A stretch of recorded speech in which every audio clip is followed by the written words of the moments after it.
Je pense que, mec, je dois interpréter des chansons tous les soirs ou tous les 2 soirs. Tout le monde connaît Bruno Mars, l'artiste, mais personne ne connaissait le vrai Bruno, le gamin qui a fait 1000 spectacles avant l'âge de 10 ans. L'adolescent qui dormait dans des eaux abandonnées, l'homme qui a tout perdu au jeu. À 39 ans, Bruno a décidé de raconter toute l'histoire. Pas seulement l'argent qu'il doit, pas seulement le départ de Jessica, mais aussi le traumatisme infantile qui l'a poussé à la célébrité, la dépendance qui a presque tué sa carrière et le sombre secret de famille qu'il porte depuis des décennies. Ce qu'il a révélé va tout changer. Bruno Mars avait seulement 4 ans quand la plupart des enfants apprenaient encore à lire. Alors que d'autres jouaient avec des jouets, il donnait déjà 2 spectacles par soir, 5 jours par semaine. Sa famille avait un numéro musical à Waikiki et il est devenu la star. Il l'appelait Lou le petit Elvis parce qu'il portait une minuscule combinaison à paillettes et copiait les mouvements d'Elvis Presley comme s'il était né pour ça. Il était si bon que 1990, à seulement 5 ans, il a volé la vedette au spectacle de la mi-temps de la Loa Bowl devant 40 000 personnes. À 6 ans, il est apparu dans l'émission d'Arsenio Hall. Puis, il a eu un petit rôle dans le film Honeymoon in Vegas, 1992, et a gagné 600 $ pour une journée de travail. Il a plaisanté plus tard, disant que c'était sa première résidence à Vegas. Avant même d'avoir 10 ans, il avait fait près de 1000 spectacles. Ce genre de départ construit quelque chose de profond à l'intérieur. C'est peut-être pour ça que des années plus tard, alors qu'il répétait pour le spectacle de la mi-temps du Super Bowl, il a dit qu'il avait l'impression d'être à la récréation. Mais la vie n'est pas restée aussi brillante longtemps. Quand Bruno avait 12 ans, ses parents ont divorcé et le numéro familial a pris fin. Soudain, il n'y avait plus de scène, plus de lumière et plus d'argent. Bruno, son père et son frère dormaient là où ils le pouvaient. Parfois dans une Cadillac jaune de 93, parfois sur les toits à Waikiki, et même une fois dans un zoo à oiseaux abandonnés où les paons criaient toute la nuit. Ils n'avaient pas de vraie salle de bain, alors ils se faufilaient dans les piscines des hôtels juste pour prendre une douche. Le dîner était souvent juste du spam musubi de 7-Eleven. Pendant 5 mois, ils n'ont pas eu d'électricité. Ils s'entraînaient à la guitare au clair de lune parce qu'ils n'avaient pas les moyens de s'acheter des amplis. À l'école, les enfants se moquaient de lui parce qu'il portait des vêtements de friperie, mais Bruno a continué à persévérer. Il gagnait 75 $ par soir, imitant Michael Jackson, afin de pouvoir payer des cassettes de démonstration et le prix du bus. Cette lutte l'a rendu fort. 2003, les maisons de disques ont entendu sa démo et ont dit qu'il devrait être le prochain Ricky Martin. Elles voulaient qu'il chante espagnol. Même s'il n'écrivait pas espagnol, il ne voulait pas de ça. Il ne voulait pas être l'idée qu'une maison de disques se faisait d'un artiste latin. Alors, il a choisi un nom qui venait de son enfance, Bruno.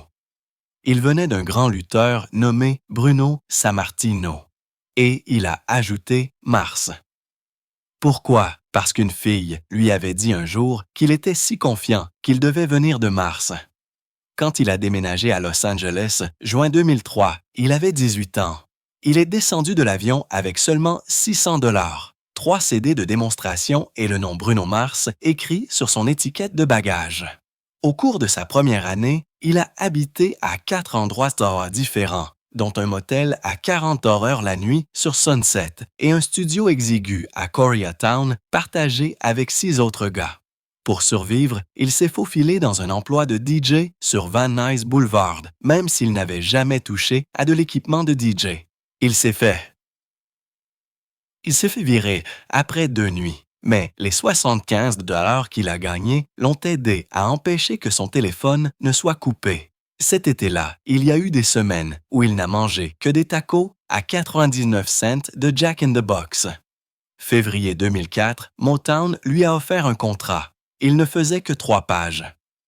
Bruno a plaisanté, disant qu'il avait vu des menus de petit déjeuner plus épais que ça. La maison de disques ne savait pas quoi faire de lui. Elle voulait un chanteur de pop latino.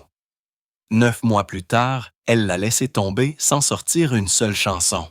C'était humiliant. Il avait déjà dit à sa famille chez lui qu'il avait signé. Mais cet échec s'est avéré être une chance. Un autre artiste lâché par Motown même temps était Philip Lawrence. Les deux sont devenus amis. Ils se sont promis qu'ils feraient de la musique que les maisons de disques ne pourraient pas ignorer. 2006, Bruno et Philippe étaient fauchés mais motivés. Ils écrivaient de la musique à l'arrière de la Toyota. Corolla 99 défoncée de Philippe, garée devant un petit studio à Hollywood. Harry Levin dirigeait le studio. Il avait du matériel. Bruno et Philippe avaient des dandy machés. Ils lui achetaient des burritos chez 7-Eleven guise de paiement. Chaque fois qu'un accord ou un rythme sonnait bien, ils criaient « C'est un smessé ». C'est devenu leur nom, les Smithington. Ils travaillaient 10 heures par jour, 6 jours par semaine, analysant les chansons à succès et apprenant à écrire les leurs. Ils ont étudié plus de 1000 chansons avant même de sortir une seule. Puis la sœur de Bruno, Hay, est intervenue. Elle travaillait dans la mode à West Hollywood et a glissé un de ses CD de démo à un gars nommé Mike Lynn. Mike travaillait pour Dr. Dre. Au début, il a failli jeter le CD parce que la voix sonnait bizarre, comme un Tamiya. Mais à 43 secondes, Bruno a atteint une note aiguë qui a fait arrêter Mike et revenir arrière. Il a fait venir Bruno pour une réunion au Record One Studios. Ils n'ont pas offert de contrat, mais le fait que quelqu'un d'important l'ait remarqué a donné un vrai coup de pouce à Bruno. À Los Angeles, être vu par la bonne personne peut tout changer.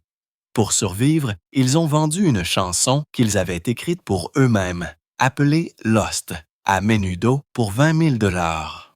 C'était juste assez pour éviter de se faire expulser de chez eux. Mais leur grande chance est survenue lorsqu'ils ont écrit le refrain de Right Round de Florida. La chanson a atteint la première place et s'est vendue à 636 000 téléchargements dès sa première semaine. C'était un record numérique à l'époque. Puis, ils ont écrit Nothing on You de B.O.B. et c'est devenu un autre succès. Au moment où Bruno a sorti Just the Way You Are de Milton, les chansons qu'il avait contribué à créer avaient déjà vendu plus de 15 millions de téléchargements pour d'autres personnes. Bruno Mars n'a pas explosé sur la scène du jour au lendemain. Son parcours solo a commencé avec un EP qu'on rate si on cligne des yeux, intitulé It's Better If You Don't Understand. Il est sorti le 11 mai 2010 avec à peine d'attention, seulement 13 minutes de long, seulement 4 chansons et à la fin de 2011, il s'était vendu à seulement 27 000 exemplaires aux États-Unis. Il avait l'air petit, oubliable même. Mais caché dans ce court EP se trouvaient d'artistes des chansons qui allaient devenir l'épine dorsale de quelque chose de beaucoup plus grand. Seulement 5 mois plus tard, il a sorti Doo-Wops and Hooligans, octobre 2010. Celui-là a frappé comme une bombe. Réalisé avec un budget de 70 000 $, sans aucun échantillon emprunté, l'album a été certifié 7 ou platine aux États-Unis et a dépassé les 15 millions de ventes mondiales 2020. Au Royaume-Uni seulement, il est resté dans le classement officiel des albums pendant 400 semaines consécutives. C'est presque 8 ans plus long qu'Abbey Road ou même Thriller. Puis sont venus les singles. Ses débuts, Just the Way You Are, sont entrés dans le Billboard Hot 100 le 7 août 2010 et ont atteint la première place seulement 8 semaines plus tard. Il est resté dans le classement pendant 48 semaines et a été certifié 13 platine. Aux États-Unis seulement, il s'est vendu à 6,7 millions de téléchargements, ce qui l'a placé parmi les 25 meilleurs titres numériques de tous les 7 ans. Puis, ça est venu Grenade. Il a attiré 569 000 téléchargements pendant sa semaine de pointe. C'était le 8e plus gros total hebdomadaire de l'histoire de la musique à l'époque. Il n'est pas seulement allé à la première place aux États-Unis. Il a dominé les classements dans 15 pays et il ne s'est pas arrêté là. Entre janvier et mars 2011, Grenade a atteint la première place du Billboard à 3 reprises, ce que seulement 5 autres chansons ont fait. Mars 2011, Bruno avait 2 chansons qui ont chacune été certifiées avec plus de 5 millions de ventes aux États-Unis. La seule autre artiste à avoir fait ça avant lui était Lady Gaga. L'industrie de la musique a remarqué. Les Grammy lui ont donné 7 nominations lors de sa première année, dont album et enregistrement de l'année. Aucun premier album solo masculin n'avait mérité ça depuis Lauryn Hill. Il n'a pas gagné les plus grandes catégories, mais il est reparti avec le prix de la meilleure performance vocale pop masculine pour Just the Way You Are. Il n'avait que 25 ans et était le plus jeune homme à remporter ce prix depuis Stevie Wonder, 1974. Peu de temps après, Billboard l'a nommé son meilleur artiste du Hot 100. L'AFPI l'a nommé l'artiste mondial le plus vendu de 2011, dépassant même la poussée tardive d'Adele. Mais il n'avait pas fini. Octobre 2012. Et 2012, Locked Out of Heaven est ses sorties. Il a commencé lentement, entrant dans les classements à la 34e place. Puis il a grimpé. 11 semaines, il a atteint la première place et y est resté pendant 6 semaines consécutives, du 22 décembre 2012 au 26 janvier 2013. Cela a fait de Bruno le premier artiste solo masculin depuis Bobby Vinton, 1964, à marquer 4 NDJ1 du Hot 100 lors de ses 2 premières années. Même Michael Jackson n'a pas fait ça. Les ventes ont suivi le même rythme. Le morceau a atteint 1 million de téléchargements aux États-Unis seulement 10 semaines et a finalement été certifié Dizzy Platine. Les écoutes sur Spotify ont ensuite dépassé 1,8 milliard. Les critiques ne l'ont pas vu venir. Rolling Stone l'a appelé le renouveau de Police que personne n'avait commandé, mais dont tout le monde avait besoin. Ce rythme reggae rock a brisé la monotonie de l'EDM qui avait envahi les classements. Moins de 4 minutes, Bruno a changé tout le son de la radio pop. Au début, une orthodoxe jukebox n'était pas censée être sauvage. La maison de disques s'attendait à un album de danse accrocheur, mais Bruno et son équipe ont secrètement élargi la vision. Ils ont étiré le budget et ont tâtonné dans 9 genres différents.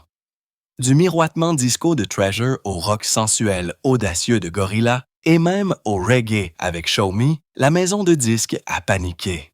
Une note de service a averti que la radio ne diffuserait pas un album aussi chaotique. Bruno n'a pas reculé. Il a même renoncé à 4% de ses futures redevances pour payer des cuivres directs et du matériel vintage. Le risque a fonctionné. 1 an, l'album s'était vendu à 6 millions d'exemplaires dans le monde entier. Les critiques ont été stupéfaits. Le magazine Spin a dit qu'on avait l'impression de feuilleter sur un jukebox à 3 heures du matin. Chaotique mais magnétique. Et le modèle de mélange des genres de Bruno serait plus tard copié par des artistes comme Dua Lipa et Harry Styles. Les Grammy de 2014 ont apporté plus de feux d'artifice. Une orthodoxe jukebox a remporté le prix du meilleur album vocal pop et 2 autres prix. Les ingénieurs ont révélé que chaque chanson utilisait plus de 120 pistes audio individuelles, le plus grand nombre de tous les nommés cette année-là, encore plus que Random Access Memories de Daft Punk. Le même soir, pendant sa performance de Gorilla, quelqu'un a déposé une plainte auprès de la FCC au sujet d'un plan de 0,6 secondes de Bruno se frappant la poitrine. C'était censé imiter un gorille. Aucune amende n'a été émise, mais ça lui a valu une place dans les Guinness World Records de 2015 pour l'acte télévisé le plus court à déclencher un examen pour obscénité. Après les Grammy, les ventes ont monté flèche. Une orthodoxe jukebox a grimpé de 171% dans le Billboard 200. C'était l'une des plus grandes augmentations de la semaine des Grammy depuis Alanis Morissette dans les années 90. Puis est venu Uptown Funk. Ça a commencé comme une jam session le 1er mai 2014 dans un studio improvisé. La première version a été capturée sur une note vocale que Mark Ronson conserve toujours dans sa boîte de réception avec une étoile. La chanson finale a nécessité 11 auteurs, s'est empêtrée dans 5 poursuites et est finalement sortie le 10 novembre 2014. Elle est allée directement à la première place et y est dû rester pendant 14 semaines, du 17 janvier au 18 avril 2015. C'était la plus longue séquence de numéro 1 de la décennie jusqu'à ce qu'Old Town Road arrive.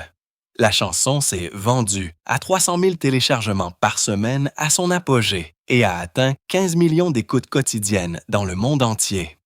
Au Royaume-Uni, elle a dépassé 1 million de ventes 10 semaines, devenant le single influencé par le jazz qui s'est vendu le plus rapidement depuis I Feel Good 1965.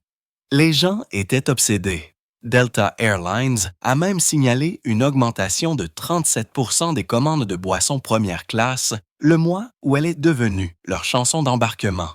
Quelqu'un à la compagnie aérienne l'a appelée Uptown Drunk. La BBC a même utilisé le tempo de la chanson pour enseigner la RCR dans une émission de 2015, mais son prochain grand coup a failli ne pas se produire. Quand Bruno a remis 24K Magic 2016, la maison de disques n'a pas été impressionnée. Il n'y avait que 9 pistes et durait 33 minutes, plus court que certains EP. Mais Bruno était ferme. Il voulait qu'il ressemble à une mixtape de soirée des années 1990 sans saut. Quand les Grammys sont arrivés, le 28 janvier 2018, il a tout raflé. 24K Magic a remporté le prix de l'album, de l'enregistrement et de la chanson de l'année, devenant seulement le deuxième album RB du siècle à réaliser ce tour du chapeau. Il a remporté 6 prix une seule nuit. Les résultats ont été immédiats. Les écoutes de That's What I Like ont bondi de 130%.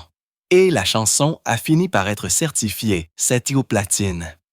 Avril 2018, l'album avait dépassé les 5 millions de ventes mondiales, même s'il n'a jamais atteint la première place du Billboard 200.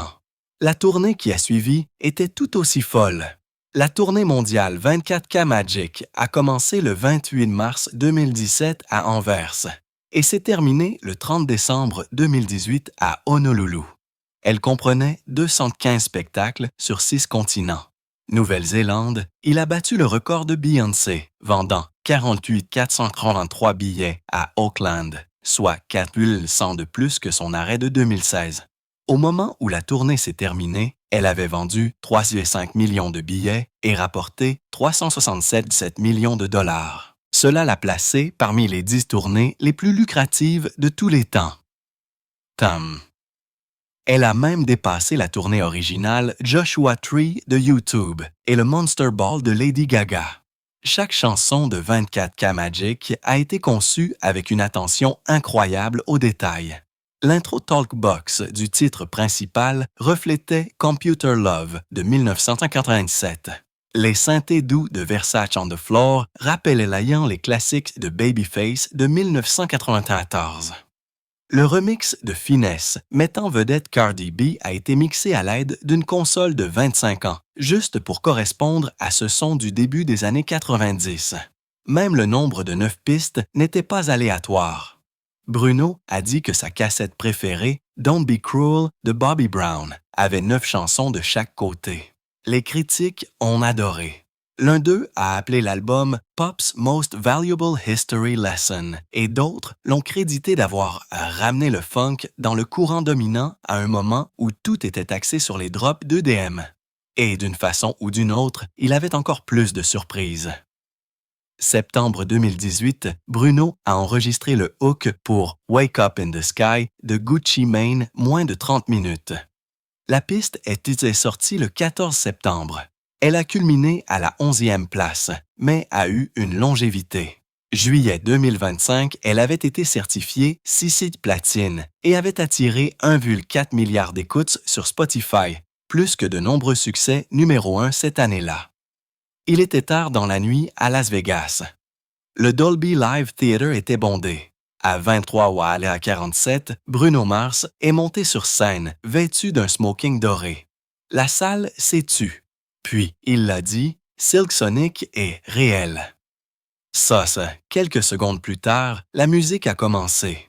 Une ballade vintage douce a rempli la salle. La chanson s'appelle Leave the Door Open et à exactement 0h01, elle est sortie pour que le monde l'entende. Les gens ne l'ont pas seulement aimée, ils l'ont adorée. Elle a atteint la 4e place du Billboard tout de suite, puis est passée à la première place seulement 4 semaines.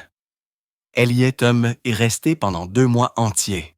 À la mi-2022, la chanson avait été écoutée plus de 2,3 milliards de fois sur Spotify. Silk Sonic n'était pas seulement réels, ils étaient imparables. 1 an plus tard, ils sont montés sur la scène des Grammy. Les deux étaient vêtus de smoking blanc. Derrière eux se tenaient 18 musiciens à cordes, et assis comme des rois, il y avait Bootsy Collins sur un trône de velours. Quand la chanson s'est terminée, la foule s'est levée.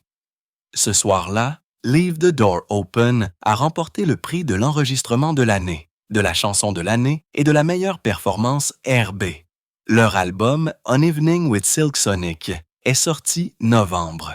Il a été enregistré à l'ancienne. Une pièce, pas de logiciel sophistiqué, tout analogique. Ça sonnait comme 1973 de la meilleure façon qui soit. Au cours de la première semaine seulement, il s'est vendu à plus de 104 000 exemplaires vinyles. C'était le plus grand début vinyle pour un acte R&B plus de 30 ans. Tout a été fait avec soin. Pour une chanson, Bruno a enregistré 16 versions différentes de seulement la caisse claire. Le solo de batterie finale d'Anderson Pawn Pack sur 777 s'est produit à 3,07 après des heures de jamming alimentées par la tequila. Une seule prise. C'est tout ce qu'il a fallu. À la fin de 2022, la tournée de Silk Sonic avait rapporté près de 145 millions de dollars avec seulement 37 spectacles. C'est près de 4 millions de dollars par soir. Certains fans ont payé jusqu'à 6 500 dollars pour un seul billet. Pas mal pour un groupe à la poursuite d'un son rétro à l'ère numérique. Puis, c'est venu la surprise. Le 16 août 2024, Bruno a envoyé un message. 20 à 0 sur heure du Pacifique. Apporter des mouchoirs. Personne ne savait à quoi s'attendre. Quelques minutes plus tard, Lady Gaga a sorti Die with a Smile. C'était partout. Une seule journée, elle a battu des records d'écoute avec 27,4 millions d'écoutes. C'était plus que Easy on Me d'Adele. Le vidéoclip ressemblait à un film. Il a été tourné sur un vieux film 16 mm. Tout était noir et blanc, seulement 2 voix, un lustre et des éclairs de code morse que les fans ont traduits plus tard. Une dernière danse.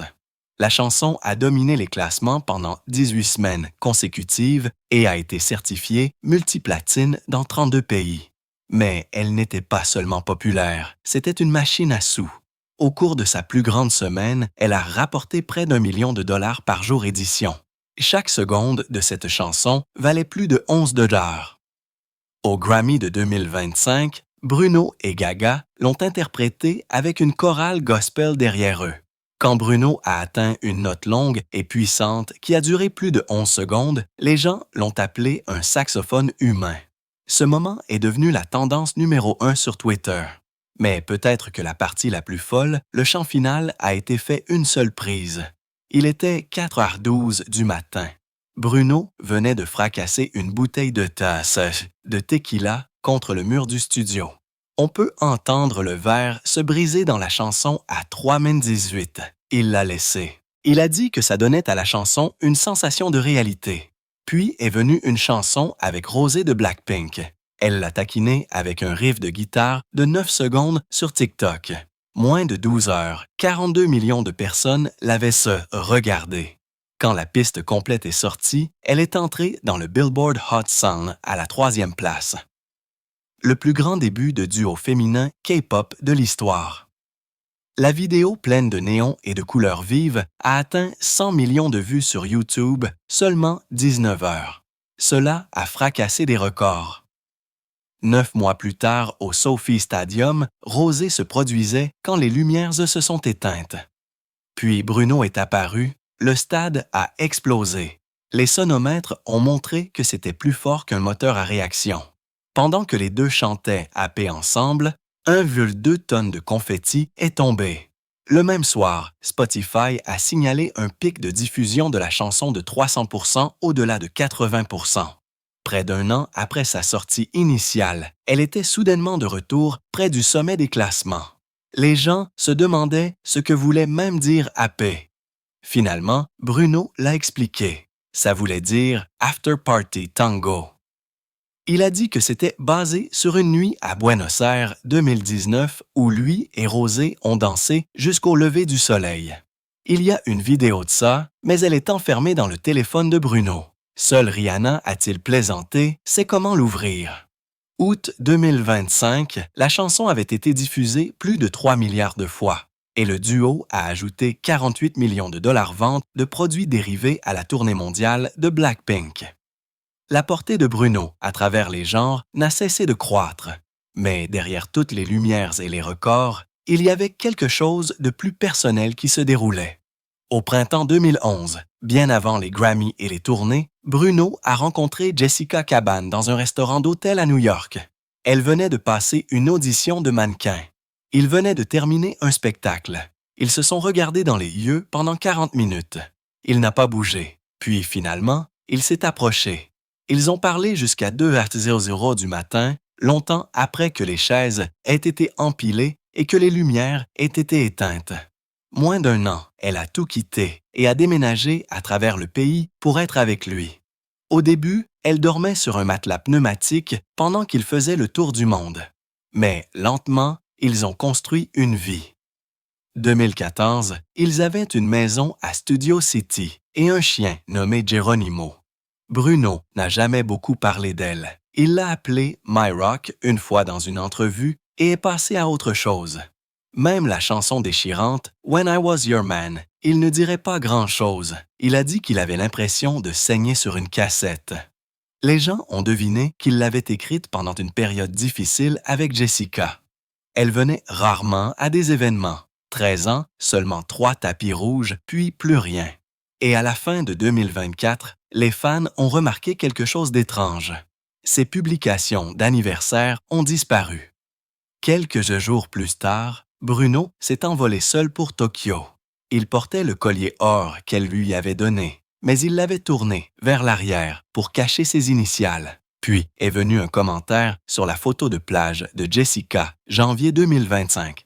Un fan a demandé si elle et Bruno s'étaient séparés. Elle a répondu « Je vais toujours célébrer et être heureuse pour toutes ces réalisations continues. » Encouragement de loin, seulement 15 mots. Mais c'était suffisant pour mettre le feu à Internet. Les gens ont commencé à creuser. Elle avait passé Noël avec ses parents à San Juan. Il a joué le soir du Nouvel An à Vegas. C'était leur premier mois de décembre séparés plus d'une décennie. Des sources ont affirmé qu'ils vivaient des vies séparées. D'autres ont dit qu'il avait essayé de réparer les choses, mais qu'il avait plutôt prolongé ses spectacles à Vegas. Mais voici la partie étrange. Ils n'ont jamais confirmé de rupture. Elle le suit toujours sur Instagram. Il aime toujours ses publications sur sa ligne de vêtements. Ils sont toujours copropriétaires de la maison. Certains disent qu'elle reste dans la chambre d'amis quand elle est ville. Certains ont même affirmé qu'elle avait été vue dans les coulisses de l'un de ses spectacles mais aucune photo n'est jamais sortie.